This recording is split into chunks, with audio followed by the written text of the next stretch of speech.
right, here we go into it. Something tasty for the Christmas season. Ivy is here with me. She's always got big comments and big topics, and I'm glad to have her. Ivy, good morning. Good morning, Steve. Yes. So I'm just reading that the USDA gave approval for lab-grown chicken to be sold to consumers.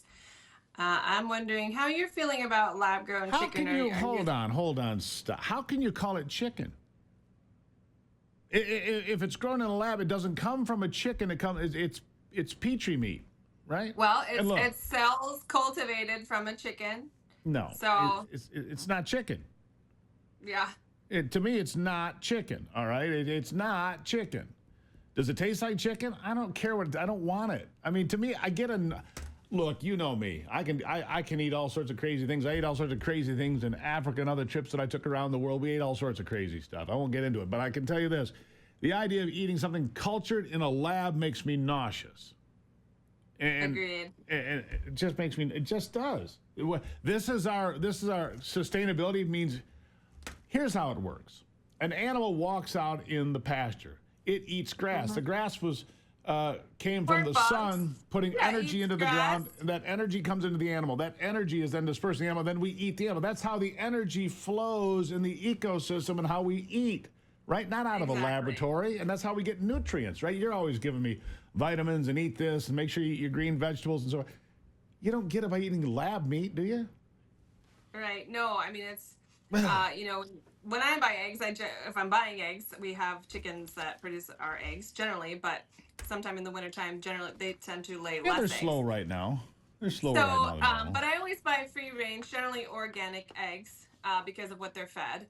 And Right. you want them to eat bugs. You want them to eat grass. You want them to eat those things because that's how then the nutrients are processed in their bodies, and then you're eating that, and that's becoming exactly.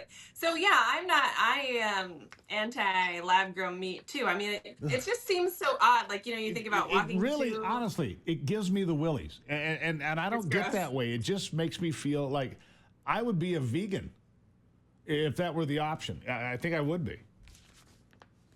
I thought I would never hear those words uttered out of your mouth. I would rather do that than eat something grown in some laboratory somewhere by some scientist. No, I want my food to come from a farmer, an American farmer preferably.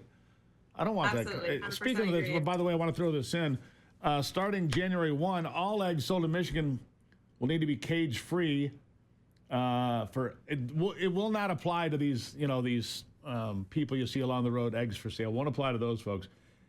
Anybody with more than 3,000 hens will have to be cage-free. So is this a Michigan producer, Steve, or is it any producer of eggs? So any place they come from.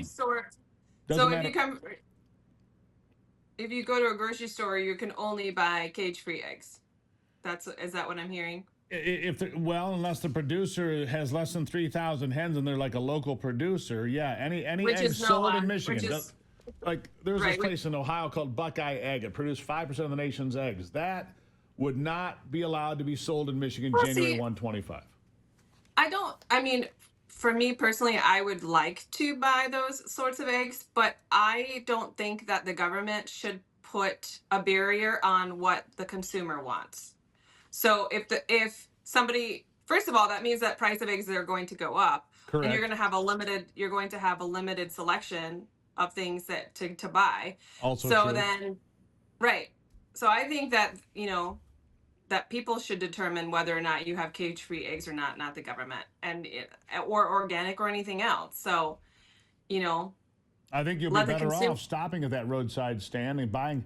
If you pay $3 for a dozen eggs at the side of the road, you know where it came from, roughly, from that person's backyard, and it's going to be cheaper than what eggs are going to cost in the store.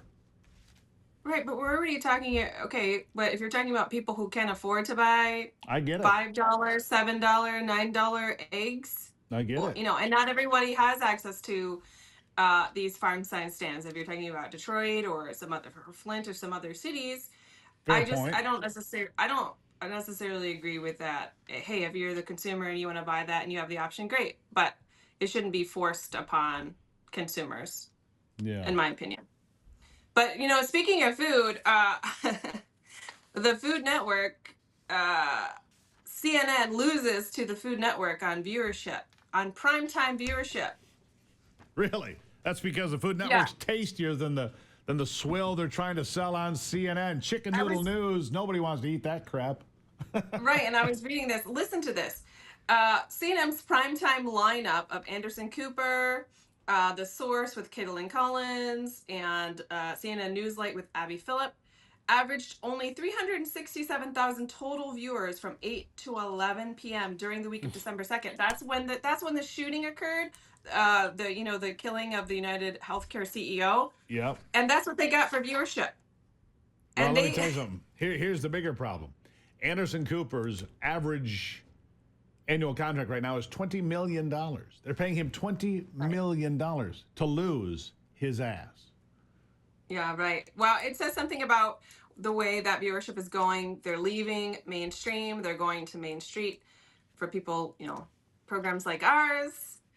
So thank you to the viewers out there who are showing CNN. And just like I was talking about, Come being led here. by consumers. Yeah. Hey, we're not watching you anymore. So maybe you need to think about changing your programming, because obviously we realize that you're lying and you're trying to let them leave it. Be a propaganda machine. Leave it. We'll take their viewers here on the Steve Gruber Show, whether it's on Real America's Voice or MTN Network or right here on Twitter X, wherever you're watching, on Rumble, on all these other platforms, YouTube, wherever you might be consuming this program. We appreciate you. We're growing this, and we're going to have a lot of exclusive stuff coming up on Substack. Great segue, Ivy. Thank you for that. We're doing it all here for you. Me and Ivy are working very hard to deliver to you the news, honestly, every single day in a way that you enjoy. Ivy, thank you for all the work you do, and thank you for being here. Absolutely. Thank you, Steve. Drop me a note, stevegruber.com, or remember to follow me right here on X. Ivy makes me call it X. I'd like to call it Twitter, but I get in big trouble, so I don't. Don't forget to buy the book. Don't forget to buy the book. Thank you, Anthony.